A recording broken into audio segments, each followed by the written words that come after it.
absolute cinema NFL playoff games.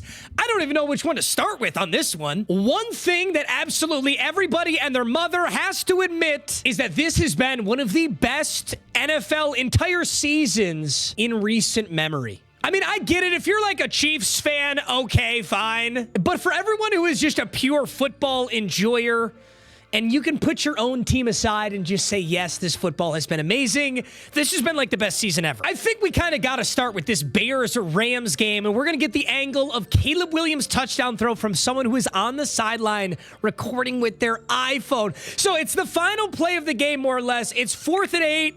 The Bears need a miracle. They're down by 7, and this happens. I'm sure you guys have seen it, but oh boy.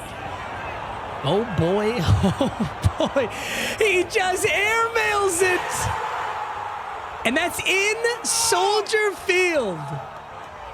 Oh my God, that was so nuts. Now let's watch it from a different angle here as we see Sean McVay's reaction. So, number one, Caleb Williams literally has his back entirely turned to all receivers at this point in time. He's literally looking the opposite way. So that's the only like excuse I want to give Kobe Durant for getting absolutely dunked on this play. He's leaning backwards. He's standing on the 40. By the way, Caleb Williams is one of only a few quarterbacks in the league who can actually make this throw. I think Josh Allen can pretty much make this. I think Lamar could make this. I think Patrick Mahomes can make this. Would it work out the same? I don't know. But there are a lot of quarterbacks who literally do not have the arm talent to off-balance spinning make this, let alone it connects. Okay, this is an insane play, an absolute miracle. Colston Loveland had just gone out with an injury, so it was Cole Kmet who ends up making this incredible play. And all of a sudden, it's tied up with no time left. What is Kobe Durant doing? I mean, I didn't really care who won this game. I kind of figured the Rams would win it. It was a way better game than I expected, and Caleb Williams really did make one of the best times ever. What is Kobe Durant doing? This is the happiest man. This is the happiest man out of anybody, because this would have been a career lowlight forever. The Rams go on to win this game, so it doesn't matter as much, but I mean, dude, it wasn't a push-off either. Some people are talking about push-off. It really was. I mean, they're getting physical with each other, and then I mean, he sees the ball here, right? Does he just not see the ball? Did he completely mistime this? I guess it kind of looks like he tripped here. It never should have occurred. Let's be so real. It never should have occurred. Insane play. And Caleb Williams really... It was such an awesome run for the Packers. The Packers to go and beat the... Sorry, for the Bears. Dementia. For the Bears to go on and beat the Packers the way they did, then go on and almost win this game against the Rams. I do got to say, though, as a certified Ben Johnson enjoyer, Ben Johnson's got to take his points. The same reason that the Lions, we lost to the Niners in that very controversial game where we were always going for it. We could have taken a lot of field goals and never did it. The Bears had the same issue this entire game long. It goes into overtime. Harrison Meags, I think, the thicker kicker. He ends it with a really solid field goal. Let's be real. Chicago never should have been here. Chicago never should have been the 2 seed. What they did this season was immaculate, incredible. But you still have to look at Ben Johnson sometimes and say, okay, we love your play calling. We love all that. But sometimes you're actually just doing too much. Sometimes you do need to take your points. In a cold game where points are a rarity, maybe you do take your field goal. Maybe you don't have to go for on 4th. If you're going for on 4th and goal, by the way, Ben Johnson, run the ball. I kind of wanted Chicago to win because it would have been so cool. Dude, all he had to do was run the ball sometimes, it felt like. And they were tearing it up with DeAndre Swift, with Kyle Monungai. And then it just felt like every once in a while they were just doing too much. What it reminded me of, Bears fans, if you want a little cope, it reminded me of how we lost our game against the San Francisco 49ers. We had a full grip on that game.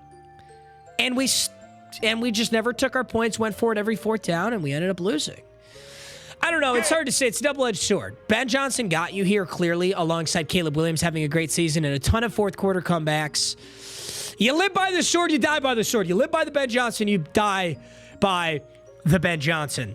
Taking a look at the stats from this game, it is really incredible. I love looking at the win probability chart. The win probability chart is one of my favorites because it's pretty much Rams this entire game long. Rams until we start going into overtime. And it's like heavy leaning Chicago, and then it flies back to Los Angeles. But the other thing I got to say, too, is Sean McVay.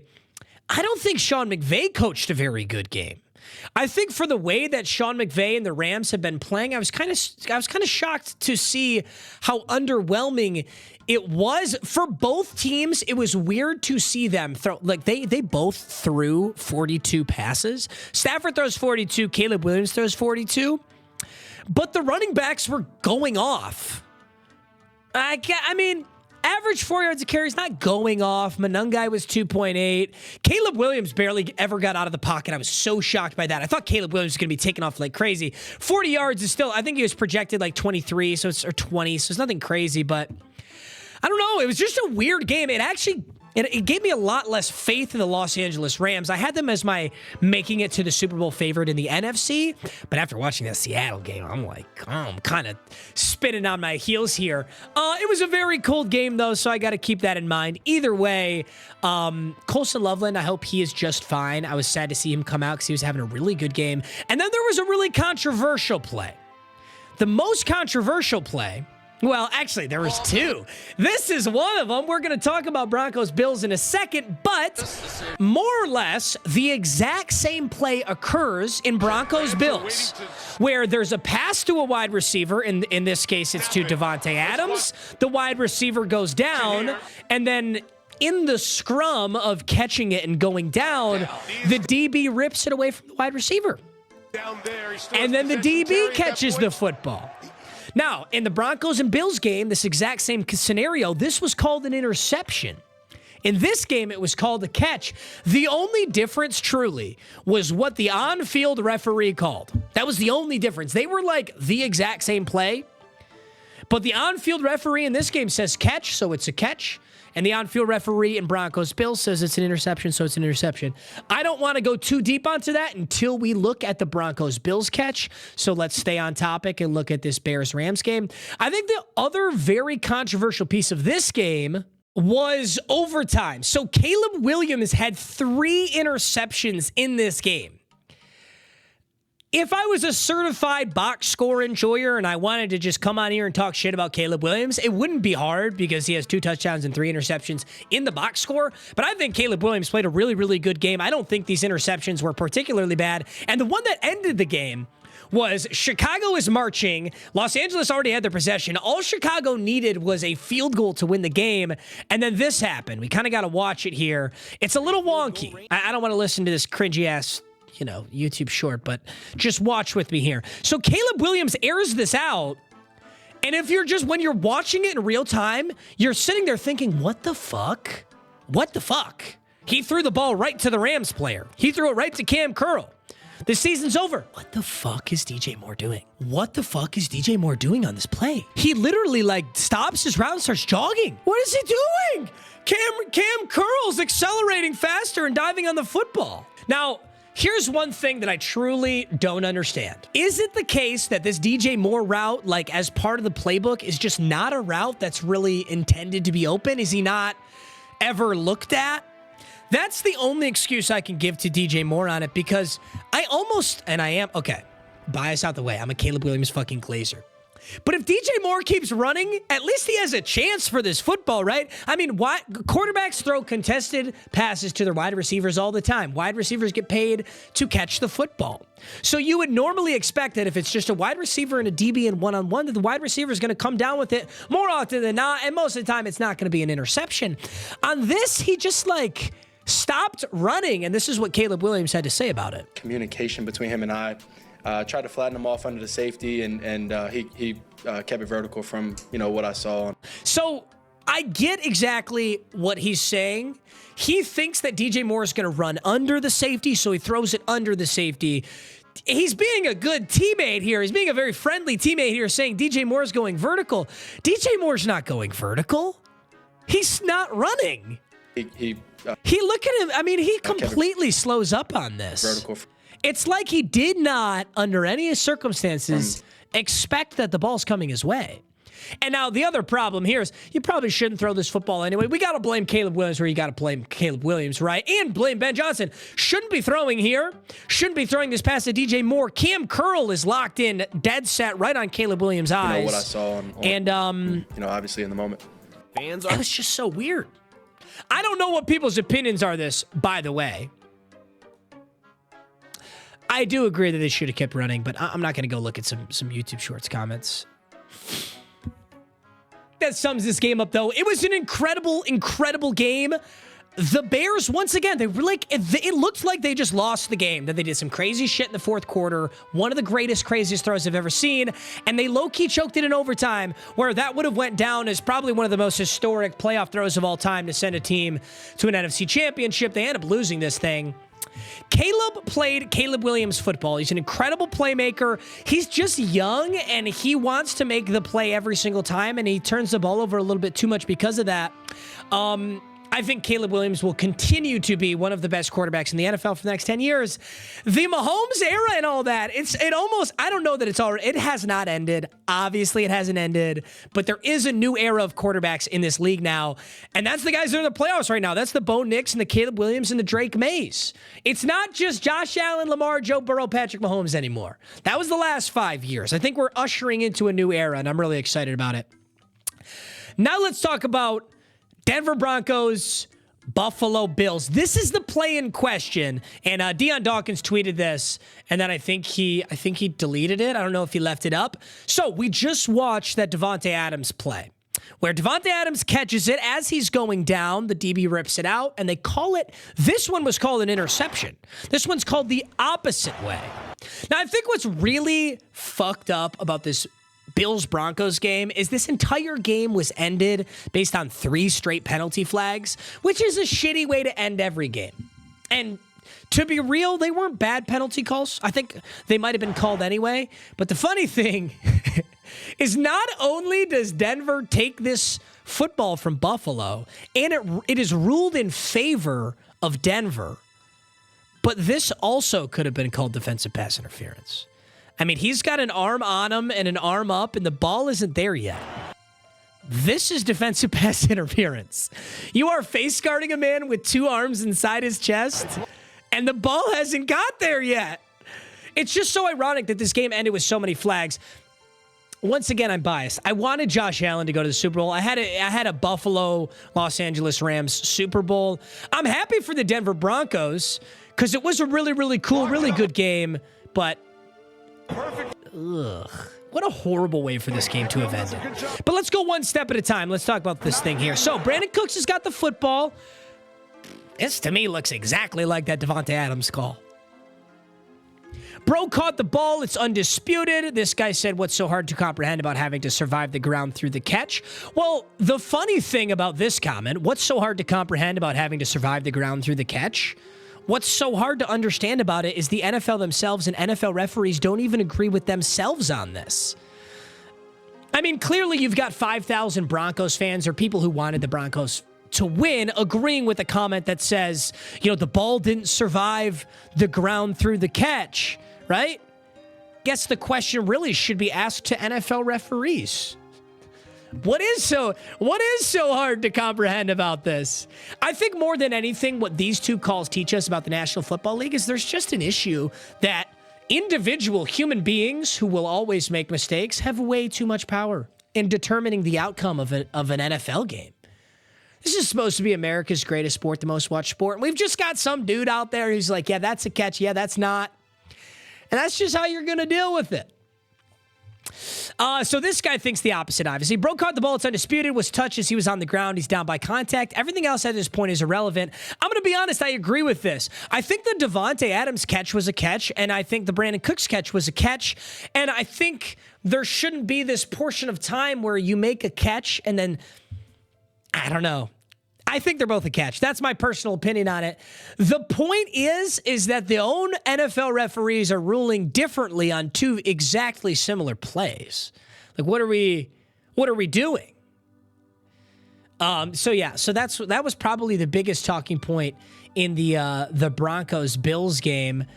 Actually, the biggest talking point is the fact that the Broncos, on their final drive, they win the game, except Bo Nix, like phantom, broke his ankle. Bo Nix, for the record, played out the game, gave the post-game interview. As Bo Nix is giving this post-game interview after winning the game, his ankle's broken, supposedly, and nobody knew. Through the emotions of that one, and then Take them through the emotions of that one. They got fucking walked down the field. What a shitty way to end a beautiful game. I'm genuinely so mad at how it ended.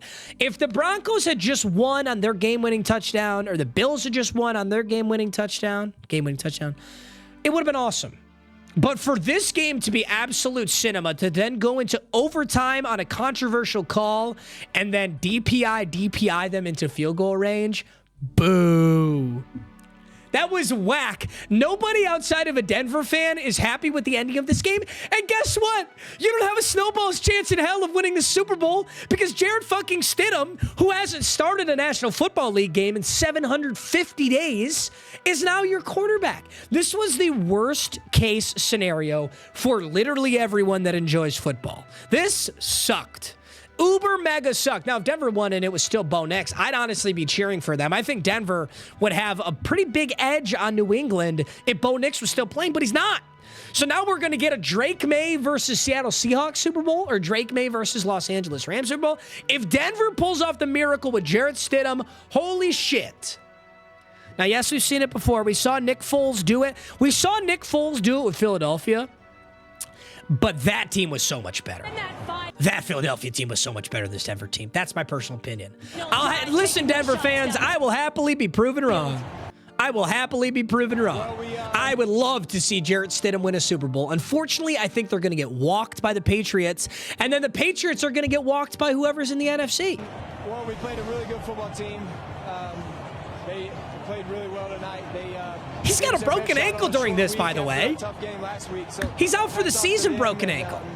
I mean, did they give this guy like a bunch of Vicodin or like, what did they shoot Bo Nix with? We found a way to win again, and our defense made stops. And I'm just proud of our guys. I'm just proud of this organization. I'm proud of the way we compete. He's coherent. He seems totally fine, and he walked himself over to the interview. I just don't get how his ankle's broken. How is your ankle broken right here? That dude, they had to give him something, bro. They shot him with something. Josh Allen is super emotional. He says he feels like he let his team down. Now, bouncing back to the stats on this game and kind of how it all went down. Incredible game. Bo Nix played a really good game. I think probably the biggest unsung hero in these playoffs are honestly the head coaches. Sean McDermott just got fired. This is the same thing we were talking about before, which is like, you know, you can be a great head coach and you can bring them to the playoffs all the time, but if you keep choking in the playoffs, you're going to get canned. So many of these head coaches are getting dropped off. The Falcons are expected to hire former Browns head coach Stefanski. John Harbaugh is now with the New York Giants. Harbaugh got canned from the Ravens. Sean McDermott has gone to the playoffs, deep in the playoffs for like 7 straight years, and he just got canned. Was this game really Sean McDermott's fault? I don't think so. Josh Allen had I think if you want to really shit on Josh Allen, what you want to talk about in this game, Josh Allen had a really bad turnover before half. Just trying to do too much, turn the football over. Denver gets up points when they really shouldn't have right before half. They put up 17 in that second quarter. But I think overall, Josh Allen played a really, really good football game. This is an incredibly untalented wide receiver room.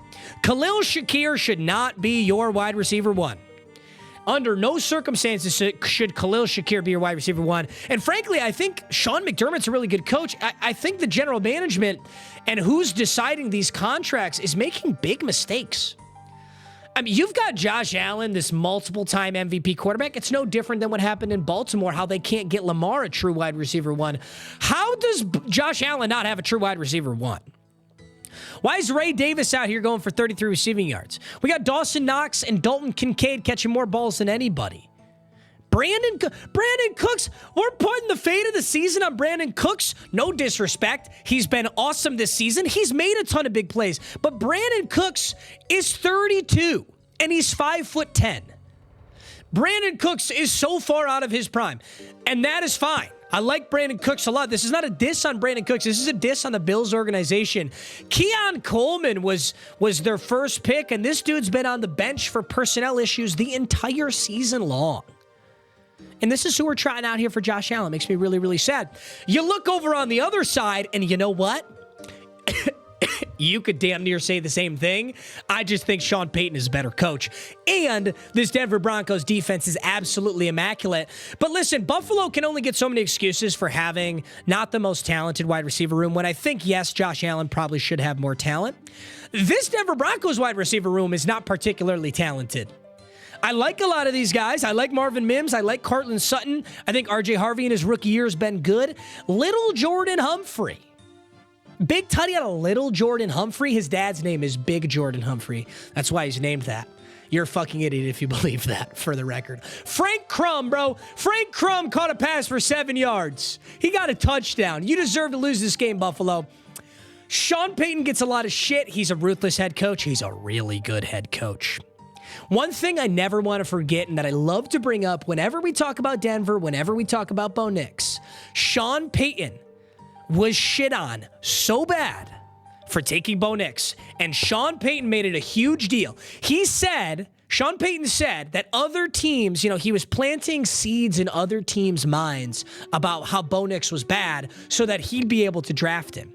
And when that news came out that Sean Payton was doing that, everyone laughed at him so bad because they all said, everybody unanimously said that Bo Nix was a gigantic bust waiting to happen and he was going to be horrible. And Bo Nix has been great. Bo Nix has been really, really good. And now he's out for Jarrett Stidham. It actually genuinely pisses me off so bad. The main reason it pisses me off so bad is I think it was very poorly officiated in the biggest moments of the game, exclusively in favor of Denver. The only saving grace is Sean Payton finally got his DPI call. I mean, undoubtedly you guys have seen this clip before, but this is like one of the most iconic, horrible calls in NFL history. That's Drew Brees on the Saints, head coach Sean Payton. And the Saints really need this. I mean, this DPI completely changes the game, and the Saints likely win this. And that is one of the worst no calls of all time. Absolutely. I mean, this is insane. This is insane. Clobbers him, never looked at the football, no DPI call. Now, Sean Payton on the Denver Broncos, head coach, he gets 2 straight DPI calls, marching the Broncos directly into field goal range after they get the freebie interception call. It's just a shitty way to end a game. And we're going to sit here and go, Bo Nix as clutch as it gets. Brother, Bo Nix and the Denver Broncos went 3 and out in overtime. They handed the ball straight to Buffalo. Buffalo had a chance to win it. And then Bo Nix and Denver Broncos got walked right into field goal range. I don't want to hear that shit. That was bologna sandwich. It made me mad. I'm not even going to lie to you. It made me mad. And then now Bo Nix being injured is just like the icing on the cake to fuck over everybody. Even Denver Broncos fans, now you're like, bro, seriously? We're going to... I mean, maybe they trot out Ben DiNucci. They did go out and pick up Ben DiNucci. So who knows who they go and trot out there. But one thing you can't deny was this game was cinema. The Bears-Rams game was cinema. The other 2 games, cinema, I don't think cinema is synonymous with the other 2 games. Seattle Seahawks, San Francisco 49ers. Now, Niners fans, you can't have it both ways. That's all I'm going to say about this game. San Francisco 49ers fans, whenever I've talked shit about this team, they will always say, you always doubted us. You always doubted Brock Purdy. You doubted Shanahan. You doubted all of our players. We're so amazing. Why would you doubt us? And now when you get completely dog-walked, actually dog-walked, in a divisional playoff game by the Seattle Seahawks, the response is what? That your team is injured and you have like a million excuses to perform poorly? I think that's really stupid. You got to die on your sword, okay? I think it is simple enough to say 2 things. It would be nice if the San Francisco 49ers were fully healthy the entire season and were fully healthy this game.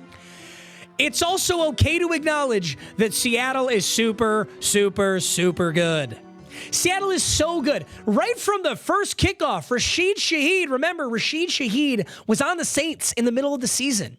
And Seattle traded for Rashid Shaheed for two reasons. Number one, they wanted a deep threat that wasn't just Jackson Smith and Jigba. They were giving him the ball way too much. And number two, they wanted an elite playmaking, kick return, punt return, a special teamer. He does exactly that. Absolute bitch-made slide tackle attempt right here, by the way, which is a penalty, and it was thrown a flag. You are not allowed to do that. This guy is still playing soccer in his head, I think. Just go make the tackle, kid. At least put your body out on the line. It's the fucking playoff game. That pissed me off. When that kicker went to go for a slide tackle, I was pissed off. Pissed right off. Rashid Shaheed takes it all the way in. One thing I want to say, Rashid Shaheed almost did the classic. Look at how close this ball is to coming out before he crosses the plane. He almost did the classic. Look at that. Does that come out? Did I just? Oh, no, it doesn't. He held on to it for a little second after. What if, though? What if he did the classic and fumbled the thing? Kenneth Walker, K9. I used to have my Kenneth Walker poster up. It's not in this studio, but Kenneth Walker had one of his best games ever. You know, Kenneth Walker all season long, it almost kind of looked like Zach Charbonnet was kind of the guy. They were definitely doing a split backfield in Seattle, but sometimes I felt like Zach Charbonnet had a little more pop than Kenneth Walker did. I'm sitting there looking at, like, my boy, Michigan State K9. I'm like, damn, is he washed? Holy shit, he looked good in this game. 116 rushing yards, 19 attempts, and that is not a lot of attempts. I mean, he's averaging 9.7 yards a carry. He goes for a hat trick against the San Francisco 49ers. I really liked Robert Saleh. D. Winters was probably the best player out there for the San Francisco 49ers, the linebacker. Tonjes went out a little bit, so they don't have George Kittle right. But one thing I think you do notice a lot with the San Francisco 49ers, what happened with Brandon Ayuk? Do we even still know what happened with Brandon Ayuk? Brandon Ayuk was like the bona fide wide receiver one for San Francisco, and he's incredibly talented. He gets in trouble earlier this season because he's driving by the stadium and like speeding by the stadium and like flashing it on his Instagram story. Clearly, there is some beef between Brandon Ayuk and the 49ers organization, something that's not resolved, and you notice it. You absolutely notice it in a playoff game. You're in a playoff game against a division rival who has an amazing defense, and you're throwing the ball to Jake Tonjes. You're throwing the ball to Juwan Jennings. You're throwing the ball to Jordan James, Demarcus Robinson. They seriously need a wide receiver one. Now, here's the thing, though. Let's be so real for a second. Let's pretend that George Kittle is in this game. Let's pretend that Brandon Ayuk is in this game. Let's pretend it's a fully healthy 49ers team. I don't think they beat the Seattle Seahawks team.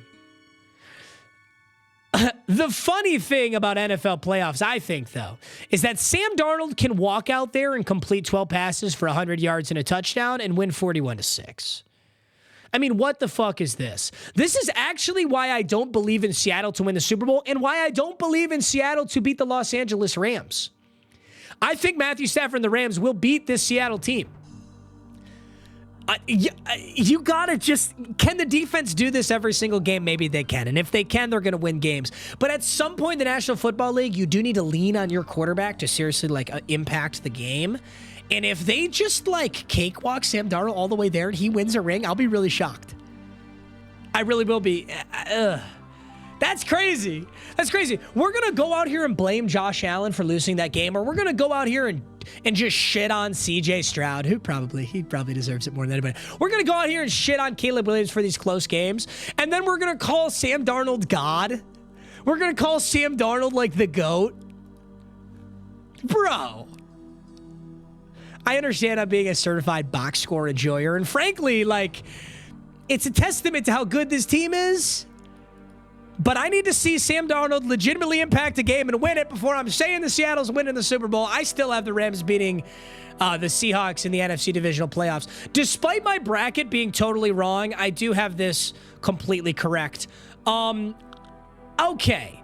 Let's go talk about the Houston-New England Patriots game. How hilarious is it? How hilarious a piece of karma is it that CJ Stroud, just last year, 2 years ago, is like dapping up Caleb Williams. And he's like, Caleb, like, you're going to be great in this league. Like, everyone loves to reference that clip. And at the end of the day, CJ Stroud is being a good guy for trying to give a rookie some advice. But the irony is that CJ Stroud could take some tips from Caleb Williams right now. 20 for 47, 212, a touchdown, and 4 interceptions. And those interceptions were bad. It's bad weather. Vrabel's defense has been white hot. I'll give you those excuses. The rest of this, come on now. No Nico Collins, okay. But seriously, this was such a bad game out of CJ Stroud. And I think the irony is that at the start of the season, when the Texans were really struggling and it didn't look like they were going to make the playoffs, this is how CJ Stroud was playing. And then Houston goes on a run, and they didn't lose a game for a long time. They went like 10 weeks without losing a game. And CJ Stroud's playing really good football. Now we get into a cold weather game against New England Patriots in Gillette Stadium, and they just... they just shit on. There were like 9 turnovers in this game, though. Whichever quarterback lost this game was going to get shit on, because it's not like this was like a Drake May masterclass or something. It was a better game, but frankly, this was too difficult of a weather condition to hype up or blame the quarterbacks. Damn, I am shitting on Drake May, but he actually did play a lot better. I shouldn't say that. I'm not trying to shit on anybody. I guess I'm just saying that this was an ugly game. Can we say that? Can we agree on that one? I think Drake May and the Patriots have to go to the Super Bowl.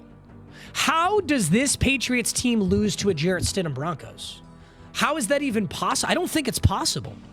In fact, I'm kind of offended at what Vegas is putting on this game. So this Broncos-Patriots game, the matchup predictor does have New England 58-41, but like, that's really not that big. Oh, okay, so it has shifted. When this line opened, it was 3.5. 5.5 seems a little bit more realistic. Oh no, it opened at 4.5. But still, like, how? How do you win this game if you're the Denver Broncos? You need a Seattle Seahawks level of defensive play. You have to shit on them with special teams and defense so bad that you expect nothing out of Jarrett Stidham. If Jarrett Stidham wins this game against New England, this is his stat line. This is Jarrett Stidham's stat line right here.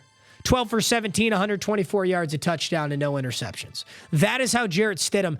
Dude, if Jarrett Stidham goes out there and balls the fuck out, dude, oh my God, I will come on. I will start the next video just praying to Jarrett Stidham. I will get a Jarrett Stidham jersey and I'll frame it. I'll put it on my wall for the Super Bowl. If Jarrett Stidham goes to the Super Bowl, I will do it. This is not me shitting on Jarrett Stidham. It's just, there's no way, bro. There's no way. Seahawks-Rams should be an awesome game, though. Really excited for Seahawks-Rams. What do I want to say about Patriots-Texans, though? To me, this is a coaching game. Vrabel's been amazing. They don't take a lot of shots. They don't take a lot of risks. If Drake May is throwing 27 passes and CJ Stroud's throwing 47, you know that Houston's in a lot of trouble. You know that Houston has made some serious mistakes. Oh, by the way, Woody Marks, 1.2 yards per carry. Ramondre and Travion both look good. Ramondre's looked a lot better than I've expected, and Travion's looked a lot flatter than I've expected, but that doesn't matter too much. Diggs had a disgusting catch. Oh my God, I got to go find that Diggs catch. This is what I mean when I say quarterbacks love to just throw the contested catch to their wide receiver, because fuck it, why not? You've seen this guy make like 1 million contested catches, and it's the same reason I think Caleb Williams threw that football to DJ Moore, and then DJ Moore obviously didn't really go for it. But Kayshon Boutte had an insane catch. And then he does. Holy shit. Kayshon Fat Booty Cheeks. Look at that, dude. That's in the snow. No excuses. Some of these guys are dropping balls dead nuts in their hands. The New England Patriots are built for this. Look at this catch. This is disgusting. I mean, he is completely smothered, blanketed. Not only that, but he kind of gets whacked by Bullock here too. And he keeps that thing off the ground. This is an indisputable catch. He's looking at the mitts. Looking at the mitts. Yeah, that was nasty. I think this covers most of it. I'm really, really excited for these upcoming matchups. This is an awesome graphic here. NFL playoffs, who you got? It's kind of funny to look back and think of everybody that was in the playoffs. Like Trevor Lawrence was in the playoffs, man. Like Bryce Young was in the playoffs, man. Jordan Love was in the... Aaron Rodgers. Houston disappointed me. They really did. I mean, what... And yeah, I mean, the Bills have a vacancy now, too. I don't know who the hell the Bills are going to hire. But Sean McDermott's going to land somewhere good. If Sean McDermott still wants to coach, he's going to land somewhere really good. Because, dude, McDermott's a really good coach. He really is. Every single AFC championship since 2011 has featured the Patriots or the Chiefs. That's fucked up, and I hate that. What the fuck was going on in 2010? Oh, my God. In 2010, it was the Jets and the Steelers? What was going on? Ugh. Ugh, is that Ben Roethlisberger on the Steelers? Who the hell was on that Jets team? And that was Mark Sanchez? That was the Mark Sanchez butt fumble? What happened to Mark Sanchez, dude? He, like, beat up that truck driver. You guys remember that? Okay. I think I've covered everything. NFL playoffs recap. My prediction for this next round, I have the Rams beating the Seahawks. I have the Patriots beating the Broncos for a Rams-Patriots Super Bowl rematch. I understand that Seattle has the edge here, but after the Rams had that close-ass game with Seattle that they never should have choked, I do think Sean McVay has an edge on McDonald. And I think Sean McVay knows how to beat this team. They just didn't execute it last time. They're going to execute it this time. As for Patriots-Broncos, this is simply the Jarrett Stidham effect. If the Denver had Bo Nix, I would say Denver in a heartbeat. Yeah, it's going to take a Jarrett Stidham miracle. Okay. I love you, boys. Thanks for watching, as always. This was a really fun video to make. I'm excited to be back. You're so handsome. See you in the next video. Peace.